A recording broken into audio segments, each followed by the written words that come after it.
आज टोमॅटो काल दिवसभर पाऊस असल्यामुळं थोडीशी आवक कमी झाली, त्याच्यामुळं बाजार एक 25 ते 50 रुपयापर्यंत वाढली. म्हणजे 200-250 रुपयेपर्यंत मेघदूत व्हरायटी, साऊ व्हरायटी 200 रुपये, 200 पासून 350 रुपयापर्यंत आर्यमान व्हरायटी 200 रुपयाच्या आसपास विकली गेली. आज आता ज्या टोमॅटोच्या बागा उलगत आलेल्या आहेत त्या लोकांना असं वाटतं बा ही टोमॅटो ज्यूसला गेली पाहिजेत, परंतु इथं तसली टोमॅटो खरेदी होत नाही.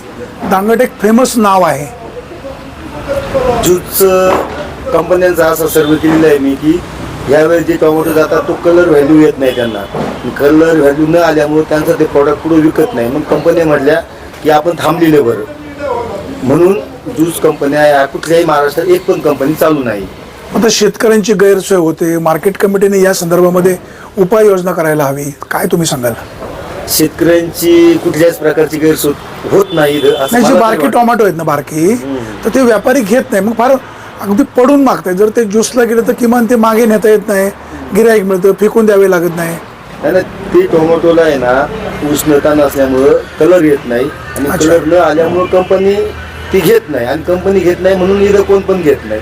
हे कुटुंब आहे, सायकल आहे हे सगळं. सायकल आहे. मार्केट कमिटीनं ज्यूस कंपनी चालू करावी. हो, एक तरी प्रोसेसिंग सेंटर आपल्या तालुक्यात पाहिजेलच.